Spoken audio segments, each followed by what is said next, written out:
In this video, I'm going to be talking about addiction, about what it really is, where it comes from, and ultimately how we begin to heal from it. I'm going to be diving into my own personal experience with substance use, how I came out of that, and how I reflect back on that now. I'm also going to be drawing from people like Gabor Maté and Johan Hari, experts that have informed my understanding of addiction to not be weakness, but to be a coping mechanism for pain and disconnection. But to really dive into all of this, I need to talk about my own story with addiction. There was a period in my life when I was high pretty much all of the time. This began in my early 20s after a breakup. I was experiencing deep loss and heartbreak, and a friend of mine reached out and we bonded over smoking weed. And the next 5 years of my life kind of went up in a cloud of smoke, and I didn't focus on my future. I didn't care about on where I was moving towards. I just cared about when and where I would next get high. If ever I started coming down, I would just top myself up and keep myself forever floating. And I thought for a period that weed made me calm and made me peaceful and made me kind of happy. But I can now see that it was actually numbing me.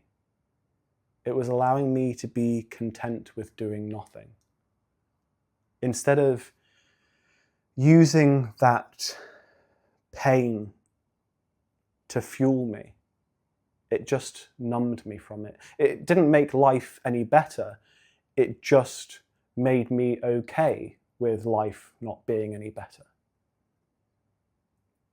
And it was that way for over 5 years.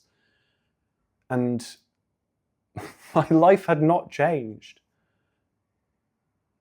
And I eventually went to India and sat a 10-day silent meditation retreat.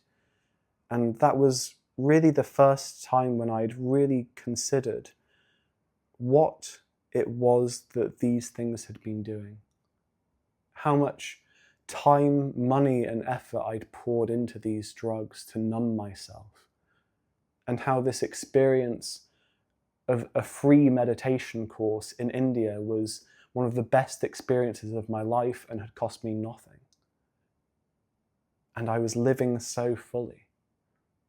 And shortly after I took LSD for the first time, but in this case it wasn't a drug experience to run away from something, but it was actually confronting and allowed me to perceive my life differently and to feel a tremendous sense of connection to the earth, to plants, to everything around me, and also to my past. It really made me consider all of the beautiful things that had been given to me and how I was so desperate to be of service to other people. But this wasn't the end of the journey. This was just a doorway that had been opened. And I had started stepping through, but there were many steps. And a week after I stopped drinking, a year after that I stopped smoking, and I've now been drug-free for well over a decade. But the truth is that the addiction didn't stop there. Meditation became a new addiction of sorts. I would use these blissful, peaceful states to numb myself to what was going on around me. I removed myself from society. And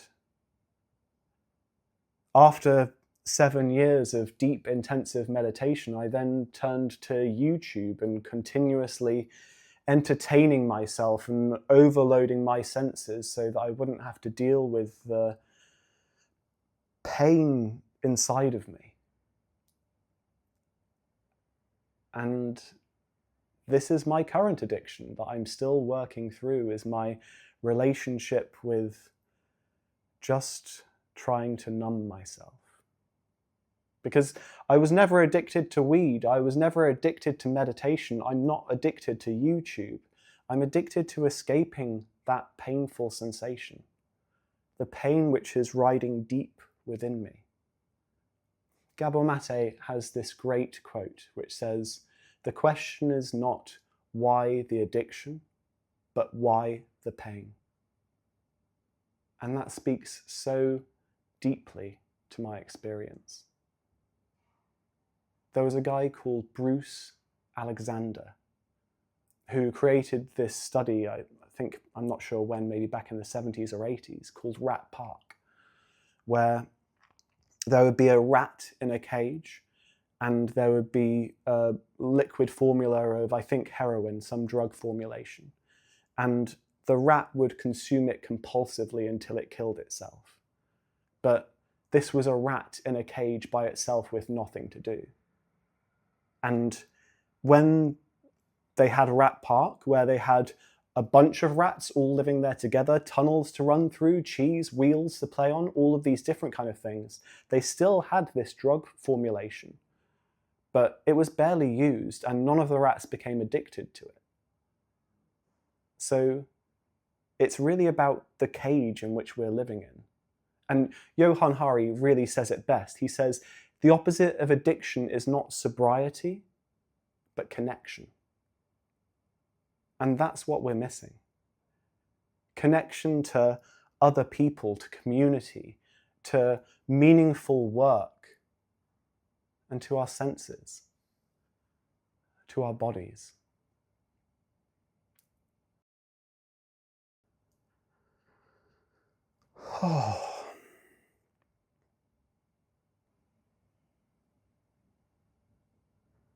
If you're struggling right now with alcohol, with drugs, with porn, with food, with endless scrolling,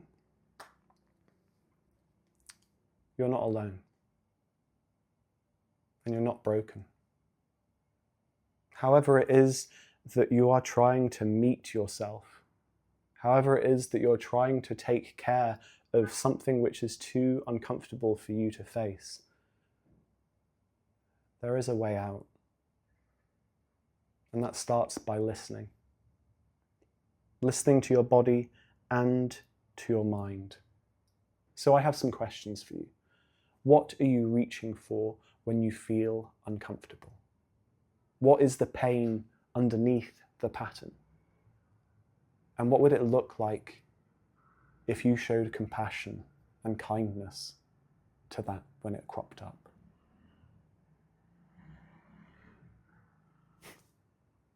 If this resonates with you, then please leave a comment below. Let me know about your experience. Reach out to me. Let's work one-on-one. I work on these kind of things with my clients and help them find greater meaning and connection in their lives. Because that's really the fundamental crux of it. It's about dealing with this pain which cropped up probably in your childhood and coming to new beliefs about yourself, about feeling worthy, about love towards yourself.